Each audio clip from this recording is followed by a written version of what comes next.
ਸਤਿ ਸ਼੍ਰੀ ਅਕਾਲ। ਤੁਸੀਂ ਜੁੜੇ ਹੋਏ ਹੋ ਪੰਜਾਬੀ ਰੇਡੀਓ USA ਦੇ ਨਾਲ ਤੇ ਮੈਂ ਹਾਂ ਪ੍ਰਵੀਨ ਸ਼ਰਮਾ ਲੈ ਕੇ ਹਾਜ਼ਰ ਹਾਂ program update California. Update California program ਦੇ ਵਿੱਚ ਮੇਰੇ ਨਾਲ ਖਬਰਾਂ ਤੇ ਜਾਣਕਾਰੀਆਂ ਸਾਂਝੀਆਂ ਕਰਨ ਦੇ ਲਈ ਜੁੜ ਚੁੱਕੇ ਨੇ ਹਰਜੋਤ ਸਿੰਘ ਖਾਲਸਾ ਜੀ। ਹਰਜੋਤ ਸਿੰਘ ਜੀ, ਸਤਿ ਸ਼੍ਰੀ ਅਕਾਲ। ਸਵਾਗਤ ਹੈ ਪ੍ਰੋਗਰਾਮ ਅਪਡੇਟ ਕੈਲੀਫੋਰਨੀਆ ਦੇ ਵਿੱਚ। ਸਤਿ ਸ਼੍ਰੀ ਅਕਾਲ, ਧੰਨਵਾਦ ਜੀ ਆਇਆਂ ਨੂੰ। ਪੰਜਾਬੀ ਰੇਡੀਓ USA ਦੇ ਜਿੰਨੇ ਵੀ ਸਰੋਤੇ ਸਾਡੇ ਸਾਰੇ ਹੀ AM ਸਟੇਸ਼ਨਸ, FM ਸਟੇਸ਼ਨਸ, ਘਰਾਂ ਦੇ ਵਿੱਚ ਰੇਡੀਓ ਸੈਟਸ ਦੇ ਰਾਹੀਂ, ਟੈਲੀਫੋਨ ਦੇ ਰਾਹੀਂ, ਫੇਸਬੁੱਕ, YouTube ਤੇ ਲਾਈਵ ਦੇਖ ਰਹੇ ਹੋ, ਸੁਣ ਰਹੇ ਹੋ, ਸਾਰਿਆਂ ਨੂੰ ਜੀ ਆਇਆਂ ਨੂੰ ਤੇ ਬਹੁਤ ਹੀ ਪਿਆਰ ਤੇ ਸਤਿਕਾਰ ਭਰੀ ਸਤਿ ਸ਼੍ਰੀ ਅਕਾਲ। ਸਰੋਤਿਓ, ਅੱਜ ਜੂਨ ਦੀ 28 ਤਰੀਕ ਆ, ਦਿਨ ਬੁੱਧਵਾਰ ਆ। ਤੁਹਾਡੇ ਲਈ ਸ਼ਾਮ ਦਾ ਅਪਡੇਟ ਕੈਲੀਫੋਰਨੀਆ ਪ੍ਰੋਗਰਾਮ ਲੈ ਕੇ ਹਾਜ਼ਰ ਹੋਏ ਆ।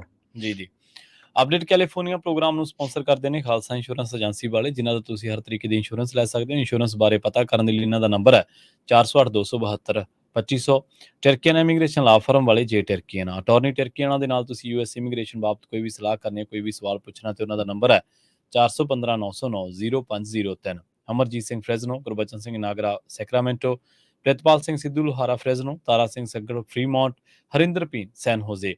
ਇਹਨਾਂ ਸਾਰੇ ਹੀ ਸਪਾਂਸਰ ਦਾ ਬਹੁਤ-ਬਹੁਤ ਧੰਨਵਾਦ। ਤੇ ਜੇਕਰ ਤੁਸੀਂ ਵੀ ਇਹਨਾਂ ਪ੍ਰੋਗਰਾਮਾਂ ਨੂੰ ਸਪਾਂਸਰ ਕਰਨਾ ਚਾਹੁੰਦੇ ਹੋ ਤਾਂ ਸਟੂਡੀਓ ਦਾ ਨੰਬਰ ਹੈ 408-272-5200 ਜੀ।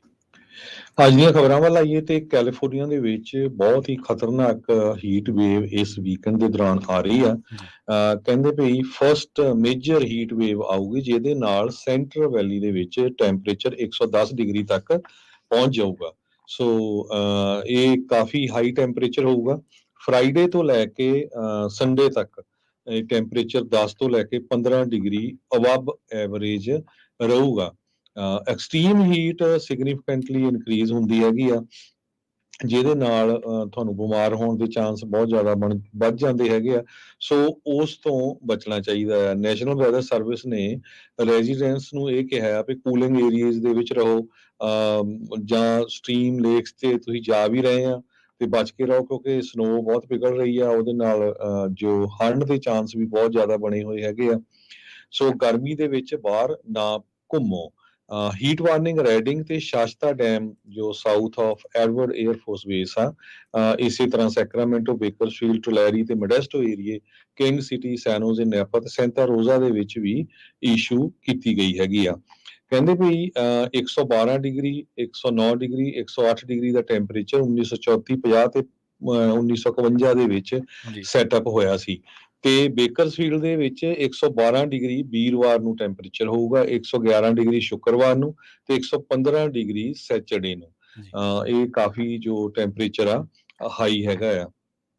ਰੈਡਿੰਗ ਨਾਰਦਰਨ ਕੈਲੀਫੋਰਨੀਆ ਦੇ ਵਿੱਚ 107 ਡਿਗਰੀ ਟੈਂਪਰੇਚਰ ਫਰਾਈਡੇ ਨੂੰ ਤੇ 110 ਡਿਗਰੀ ਸੈਚਰਡੇ ਨੂੰ ਪਹੁੰਚ ਜਾਊਗਾ। ਇਸੇ ਤਰ੍ਹਾਂ ਸੈਕਰਾਮੈਂਟੋ ਦੇ ਵਿੱਚ ਵੀ ਟੈਂਪਰੇਚਰ ਬਹੁਤ ਜ਼ਿਆਦਾ ਹਾਈ ਹੋਊਗਾ। ਸੋ ਜਿਸ ਤਰ੍ਹਾਂ ਮੈਂ ਦੱਸਿਆ ਹੀ ਆ ਕਿ ਇਸ ਤੋਂ ਬਚਣ ਦੇ ਲਈ ਡੋਰ ਦੇ ਅੰਦਰ ਰਹੋ, ਹੀਟ ਤੋਂ ਬਚਣ ਦੇ ਲਈ ਪਾਣੀ ਵੀ ਕਹਿੰਦੇ ਜ਼ਿਆਦਾ ਪੀਓ, ਬਾਹਰ ਨਾ ਨਿਕਲੋ, ਨਹੀਂ ਤਾਂ ਤੁਹਾਡੀ ਸਿਹਤ ਦਾ ਜਿਹੜਾ ਆ ਨੁਕਸਾਨ ਹੋ ਸਕਦਾ ਹੈਗਾ ਜੀ। ਅਗਲੀ ਖਬਰ ਦੇ ਵੱਲ ਵਧੀਏ ਤੇ ਰੁਖ ਕਰੀਏ ਟੈਕਸਸ ਦੇ ਐਲਨ ਦਾ, ਜਿੱਥੇ ਟੈਕਸਸ ਪੁਲਿਸ ਅਫਸਰ ਵੱਲੋਂ ਇੱਕ ਜਿਹੜੀ ਬੋਡੀ ਕੈਮ ਦੀ ਜਿਹੜੀ ਵੀਡੀਓ ਫੁਟੇਜ ਆ ਉਹ ਹੁਣ ਪੁਲਿਸ ਮਹਿਕਮੇ ਨੇ ਜਿਹੜੀ ਰਿਲੀਜ਼ ਕੀਤੀ ਆ। ਤੇ ਇਹਦੇ ਵਿੱਚ ਦੇਖਿਆ ਜਾ ਰਿਹਾ ਕਿ ਕਿਵੇਂ ਇੱਕ ਜਿਹੜਾ ਪੁਲਿਸ ਅਫਸਰ ਆ ਉਹ ਇੱਕ ਕਾਰ ਦੇ ਵਿੱਚ ਇੱਕ ਮਾਂ ਨੂੰ ਕਹਿ ਰਿਹਾ ਕਿ ਤੁਸੀਂ ਰੁਕੋ, ਜਾਂ ਉਹਨਾਂ ਨੂੰ ਅਲਰਟ ਕਰ ਰਿਹਾ ਤੇ ਉਹਨਾਂ ਨੂੰ ਕਹਿੰਦਾ ਕਿ ਤੁਸੀਂ ਸੀਟ ਬੈਲਟਸ ਬੰਨ੍ਹ ਲਓ।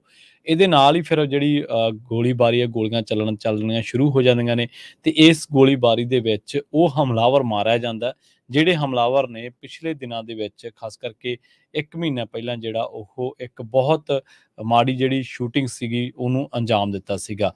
ਅਸਲ ਦੇ ਵਿੱਚ ਐਲਨ ਪੁਲਿਸ ਡਿਪਾਰਟਮੈਂਟ ਨੇ ਉਹਨੇ ਹੁਣ ਰਿਲੀਜ਼ ਕੀਤੀ ਹੈ ਫੁਟੇਜ ਵੈਡਨਸਡੇ ਨੂੰ, ਕਿ ਇੱਕ ਬੋਡੀ ਕੈਮ ਦੇ ਵਿੱਚ ਜਿਹੜੇ ਪੁਲਿਸ ਅਫਸਰ ਨੇ ਪਾਇਆ ਹੋਇਆ ਉਹਦੇ ਵਿੱਚ ਦੇਖਿਆ ਜਾ ਸਕਦਾ ਕਿ ਇੱਕ ਜਿਹੜਾ ਮਾਸ ਸ਼ੂਟਰ ਹੈ ਜਿਹਨੇ 8 ਜਣਿਆਂ ਨੂੰ ਮਾਰ ਦਿੱਤਾ ਸੀਗਾ। ਇੱਕ ਜਿਹੜੇ 2 ਐਲੀਮੈਂਟਰੀ ਸਕੂਲ ਜਿਹਦੇ ਵਿੱਚ ਸ਼ਾਮਲ ਸੀਗੇ ਬੱਚੇ, ਤੇ ਇਹਦੇ ਵਿੱਚ ਕਈ ਹੋਰ ਵੀ ਜਿਹੜੇ 6 ਜਾਣੇ ਸੀਗੇ ਉਹ ਵੱਡੇ ਅਡਲਟ ਸੀਗੇ, ਉਹ ਸ਼ਾਮਲ ਸੀਗੇ ਆਊਟਲੈਟ ਮਾਲ ਦੇ ਵਿੱਚ ਪਿਛਲੇ ਮਹੀਨੇ ਦੇ ਵਿੱਚ ਐਲਨ ਦੇ ਵਿੱਚ ਟੈਕਸਸ ਦੇ ਵਿੱਚ।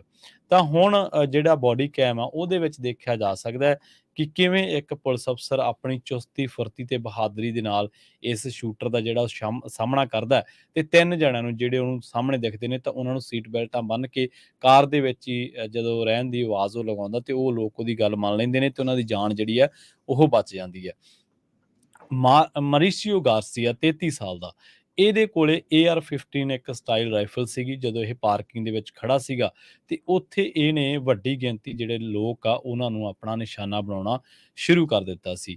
ਇਹਦੇ ਬਾਰੇ ਜਿਵੇਂ ਪੁਲਿਸ ਨੂੰ ਪਤਾ ਲੱਗਿਆ ਤੇ ਪੁਲਿਸ ਅਫਸਰ ਉੱਥੇ ਪਹੁੰਚਦੇ ਨੇ ਤੇ ਪੁਲਿਸ ਅਫਸਰ ਇਹਨੂੰ ਰਿਸਪੌਂਡ ਕਰਦੇ ਨੇ ਉਹਦੀ।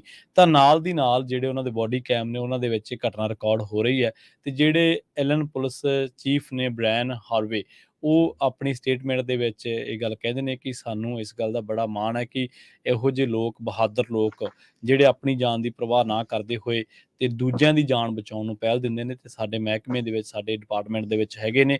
ਤੇ ਜਿਹਨੇ ਜਿਹੜਾ 5 ਮਿੰਟ ਉਹ ਬੰਦਾ ਜਿਹੜਾ ਉਹਦਾ ਜਿਹੜਾ ਸਾਹਮਣਾ ਕੀਤਾ ਇਸ ਪੁਲਿਸ ਅਫਸਰ ਨੇ ਤੇ ਉਸ ਤੋਂ ਬਾਅਦ ਉਹਨੂੰ ਗੋਲੀ ਜਿਹੜੀ ਮਾਰੀ ਗਈ। ਤੇ ਇਹ ਬੰਦੇ ਨੇ 8 ਜਣਿਆਂ ਨੂੰ ਪਾਰਕਿੰਗ ਦੇ ਵਿੱਚ ਜਿਹੜਾ ਇੱਕ ਮਾਲ ਸੀਗਾ ਉਹਦੀ ਪਾਰਕਿੰਗ ਦੇ ਵਿੱਚ 8 ਜਣਿਆਂ ਨੂੰ ਇਸ ਨੇ ਨਿਸ਼ਾਨਾ ਬਣਾ ਲਿਆ ਸੀ। ਮਾਰਸੀਓ ਗਾਰਸੀਆ 33 ਸਾਲ ਦਾ ਇਹ ਹਮਲਾਵਰ ਜਿਹੜਾ ਉਸ ਪੁਲਿਸ ਅਫਸਰ ਦੀ ਗੋਲੀ ਦਾ ਬਾਅਦ ਦੇ ਵਿੱਚ ਸ਼ਿਕਾਰ ਵੀ ਹੋਇਆ ਜੀ।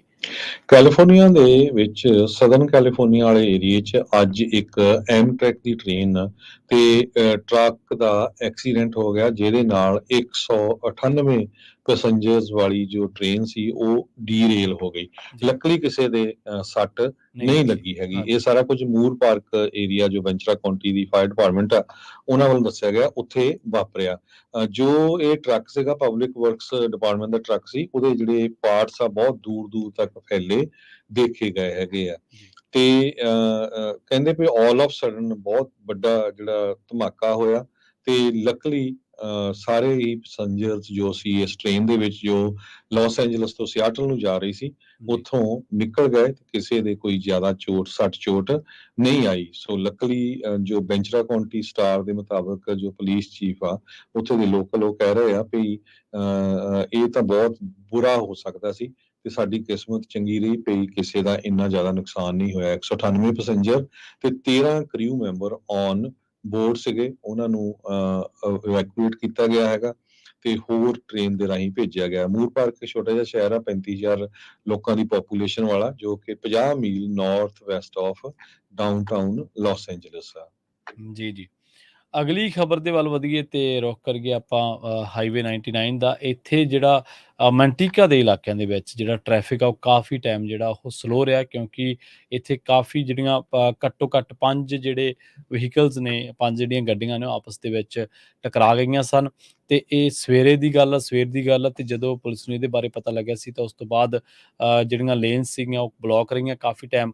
ਪਰ ਹੁਣ ਪੁਲਿਸ ਅਫਸਰ ਕਹਿ ਰਹੇ ਸੀ, ਕੁਛ ਮੀਡੀਆ ਅਦਾਰੇ ਰਿਪੋਰਟ ਕਰ ਰਹੇ ਆ ਕਿ ਟ੍ਰੈਫਿਕ ਜਿਹੜੀ ਸਰਵਿਸ ਆ ਉਹ ਥੋੜ੍ਹੇ ਸਮੇਂ ਬਾਅਦ ਹੀ ਬਹਾਲ ਕੀਤੀ ਗਈ ਸੀ। ਤੇ ਜਿਹੜੇ ਇਹਨਾਂ 5 ਗੱਡੀਆਂ ਦੇ ਟਕਰਾਉਣ ਦੇ ਨਾਲ ਜਿਹੜੇ ਲੋਕ ਜ਼ਖਮੀ ਹੋਏ ਨੇ, ਜਿਹੜੇ ਇੰਜਰਡ ਨੇ, ਉਹਨਾਂ ਦੇ ਬਾਰੇ ਹਾਲੇ ਪੁਲਿਸ ਨੇ ਕੋਈ ਵੀ ਜਿਹੜੀ ਜਾਣਕਾਰੀ ਆ ਉਹ ਰਿਲੀਜ਼ ਨਹੀਂ ਕੀਤੀ ਜੀ। ਅਗਲੀ ਖਬਰ ਕਾਸਕੋ ਤੋਂ ਆ ਰਹੀ ਹੈ। ਕਾਸਕੋ ਵਾਲਿਆਂ ਨੇ ਕਨਫਰਮ ਕੀਤਾ ਹੈ ਵੀ ਉਹ ਮੈਂਬਰਸ਼ਿਪ ਕਾਰਡ ਜੋ ਲੋਕ ਸ਼ੇਅਰ ਕਰਦੇ ਆ ਉਹਨਾਂ ਦੇ ਉੱਤੇ ਕ੍ਰੈਕ ਡਾਊਨ ਕਰ ਜਾ ਰਹੇ ਆ। ਆਲਰੇਡੀ ਉਹਨੇ ਕਰਨਾ ਸ਼ੁਰੂ ਕਰ ਦਿੱਤਾ ਹੈ। ਕਹਿੰਦੇ ਵੀ ਜੇ ਤੁਸੀਂ ਕਾਸਕੋ ਸਟੋਰ ਦੇ ਵਿੱਚ ਐਂਟਰ ਕਰੋਗੇ ਤੇ ਤੁਹਾਡੀ ਉਹ ਆਈਡੀ ਦੇਖੋਗੇ ਮੈਂਬਰਸ਼ਿਪ ਵਾਲੀ, ਜੇ ਤੁਹਾਡੀ ਫੋਟੋ ਮੈਚ ਕਰਦੀ ਆ ਤਦ ਹੀ ਤੁਹਾਨੂੰ ਐਂਟਰ ਕਰਨ ਦਿੱਤਾ ਜਾਊਗਾ। ਕਿਉਂਕਿ ਪਹਿਲਾਂ ਕਈ ਵਾਰੀ ਕੀ ਹੁੰਦਾ, ਫੈਮਿਲੀ 'ਚ ਇੱਕ ਬੰਦਾ ਲੈ ਲੈਂਦਾ ਤੇ ਸਾਰੇ ਜਣੇ ਤੁਰੇ ਰਹਿੰਦੇ ਹੈਗੇ ਆ। ਕਾਸਕੋ ਕਹਿੰਦੇ ਵੀ ਸਾਡਾ ਮੇਨ ਮਕਸਦ ਇਹ ਆ ਵੀ ਜੋ ਕੀਮਤਾਂ ਆ ਸਮਾਨ ਦੀਆਂ ਉਹਨਾਂ ਨੂੰ ਘੱਟ ਪ੍ਰਾਈਸ ਤੇ ਰੱਖਣਾ ਤੇ ਮੈਂਬਰਸ਼ਿਪ ਕਾਰਡ ਦੀ ਜੋ ਫੀਸ ਹੁੰਦੀ ਆ ਉਹ ਆਪਾਂ ਉਹਨਾਂ ਦੇ ਵਿੱਚ ਐਡਜਸਟ ਕਰਨ ਲਈ ਵਰਤੀ ਦੀ ਆ। ਸੋ ਬਹੁਤ ਸਾਰੇ ਲੋਕ ਮੈਂਬਰਸ਼ਿਪ ਕਾਰਡ ਦਾ ਮਿਸਯੂਜ਼ ਕਰਦੇ ਆ, ਜੋ ਕਿ ਟ੍ਰਾਂਸਫਰ ਨਹੀਂ ਹੋ ਸਕਦਾ ਹੈਗਾ ਈਵਨ ਦੋ ਤੁਸੀਂ ਸੈਲਫ ਸਰਵਿਸ ਚੈੱਕਆਊਟ ਕਰਦੇ ਹੈਗੇ ਆ। ਸੋ ਜਦੋਂ ਵੀ ਤੁਸੀਂ ਹੁਣ ਕਾਸਕੋ ਜਾਓ, ਮੇਕ ਸ਼ੋਰ ਕਰੋ ਵੀ ਜਿਹੜੇ ਬੰਦੇ ਦਾ ਕਾਰਡ ਆ ਉਹ ਤੁਹਾਡੇ ਨਾਲ ਹੋਣਾ ਬਹੁਤ ਜ਼ਰੂਰੀ ਆ, ਨਹੀਂ ਤਾਂ ਉਹ ਤੁਹਾਨੂੰ ਐਂਟਰ ਕਰਨ ਤੋਂ ਰੋਕ ਸਕਦੇ ਹੈਗੇ ਆ। ਜੀ ਜੀ। ਸੈਨ ਫਰਾਂਸਿਸਕੋ ਤੇ ਇਹਦੇ ਨਾਲ ਦੇ ਇਲਾਕਿਆਂ ਦੇ ਵਿੱਚ ਜੰਗਲਾਤ ਨੂੰ ਵਧਾਉਣ ਵਾਸਤੇ, ਵੈਟਲੈਂਡਸ ਦੇ ਉੱਤੇ ਖਰਚਾ ਕਰਨ ਵਾਸਤੇ ਤੇ ਟਰੈਸ਼ ਨੂੰ ਰਿਡਿਊਸ ਕਰਨ ਵਾਸਤੇ ਜਾਂ ਹੋਰ ਜਿੰਨੇ ਵੀ ਵਾਤਾਵਰਨ ਦੇ ਨਾਲ ਜੁੜੇ ਪ੍ਰੋਜੈਕਟਸ ਨੇ ਉਹਨਾਂ ਨੂੰ ਚਲਾਉਣ ਵਾਸਤੇ ਹੁਣ 52 ਮਿਲੀਅਨ ਜਿਹੜੇ ਡਾਲਰਸ ਨੇ ਉਹ ਹੋਰ ਖਰਚੇ ਜਾਣਗੇ। ਇਹ ਜਿਹੜੀ ਗੱਲ ਦੀ ਜਾਣਕਾਰੀ ਹੈ ਇਹ ਦਿੱਤੀ ਹੈ ਕੁਝ ਫੈਡਰਲ ਅਫੀਸ਼ੀਅਲਸ ਨੇ, ਜਿਨ੍ਹਾਂ ਨੇ ਇਸ ਗੱਲ ਦਾ ਦਾਅਵਾ ਕੀਤਾ ਕਿ 24 ਪ੍ਰੋਜੈਕਟ ਜਿਹੜੇ ਆ ਉਹ US ਇਨਵਾਇਰਮੈਂਟਲ ਪ੍ਰੋਟੈਕਸ਼ਨ ਏਜੰਸੀ ਵੱਲੋਂ ਜਿਹੜਾ ਉਹ ਇਹਨਾਂ ਇਲਾਕਿਆਂ ਦੇ ਵਿੱਚ ਚਲਾਏ ਜਾਣਗੇ।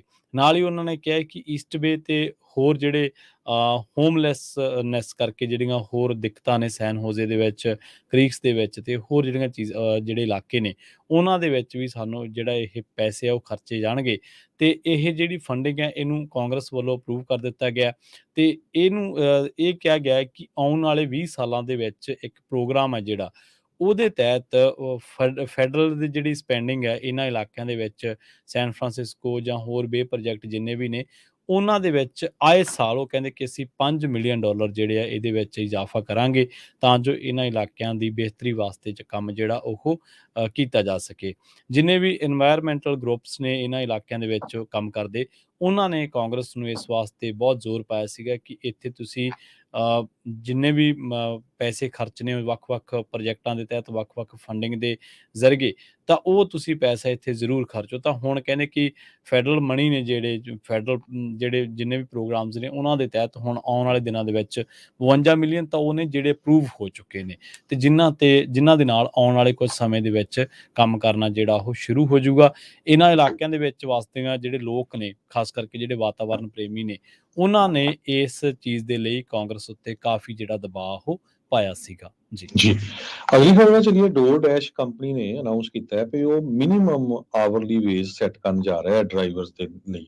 ਠੀਕ ਹੈ। ਪਹਿਲਾਂ ਕੀ ਹੁੰਦਾ, ਡਰਾਈਵਰਸ ਡਿਲੀਵਰ ਕਰਦੇ ਆ, ਉਹਨਾਂ ਨੂੰ ਉਹਦੇ ਵਿੱਚੋਂ ਕਮਿਸ਼ਨ ਬੇਸ ਦਿੱਤਾ ਜਾਂਦਾ ਹੈ, ਪਰ ਹੁਣ ਉਹ ਕਹਿੰਦੇ ਆ ਵੀ ਡਰਾਈਵਰਸ ਦੇ ਕੋਲ, ਜੋ ਡੋਰਡੈਸ਼ ਦੇ ਡਰਾਈਵਰਸ ਆ, ਉਹਨਾਂ ਦੇ ਕੋਲ ਆਪਸ਼ਨ ਹੋਊਗੀ, ਉਹ ਆਵਰਲੀ ਰੇਟ ਦੇ ਹਿਸਾਬ ਨਾਲ ਵੀ ਚੂਜ਼ ਕਰ ਸਕਦੇ ਹੈਗੇ ਆ ਤੇ ਪਲੱਸ ਉਹਨਾਂ ਨੂੰ 100% ਜੋ ਟਿਪਸ ਵਗੈਰਾ ਮਿਲਣਗੀਆਂ ਉਹ ਗਰੰਟਿਡ ਹੋਣਗੀਆਂ। ਸੋ $10 ਤੋਂ ਲੈ ਕੇ $19 ਤੱਕ ਉਹਨਾਂ ਦੀ ਸੈਲਰੀ ਹੋਊਗੀ। ਡਿਪੈਂਡ ਕਰਦਾ ਤੁਸੀਂ ਕਿਹੜੀ ਸਟੇਟ, ਕਿਹੜੇ ਸ਼ਹਿਰ ਦੇ ਵਿੱਚ ਰਹਿੰਦੇ ਹੈਗੇ ਆ। ਡੋਰਡੈਸ਼ ਦੇ ਡਰਾਈਵਰ ਨੇ ਇਹ ਵੀ ਕਿਹਾ ਵੀ ਸਾਡੇ ਜਿਹੜੀ ਆਵਰਲੀ ਜਦੋਂ ਦੇਖੀ ਜਾਏ, ਜਦੋਂ ਅਸੀਂ ਡਿਲੀਵਰ ਕਰਦੇ ਹਾਂ ਤੇ ਸਾਡੀ ਜਿਹੜੀ ਸੈਲਰੀ ਆ ਉਹ ਬਹੁਤ ਘੱਟ ਬਣਦੀ ਹੈਗੀ ਆ। ਸੋ ਇਹਦੇ ਨਾਲ ਕਾਫੀ ਜ਼ਿਆਦਾ ਫਾਇਦਾ ਹੋਊਗਾ। ਸੋ ਮਿਨੀਮਮ ਸੈਲਰੀ ਸੈਟਅਪ ਕਰੂਗੇ ਉਹ, ਜਿੰਨੇ ਘੰਟੇ ਤੁਸੀਂ ਕੰਮ ਕਰਨਾ, ਪਲੱਸ ਤੁਹਾਨੂੰ ਜਿਹੜੀ ਟਿਪ ਮਿਲਦੀ ਆ ਉਹ ਜ਼ਰੂਰ ਮਿਲੂਗੀ।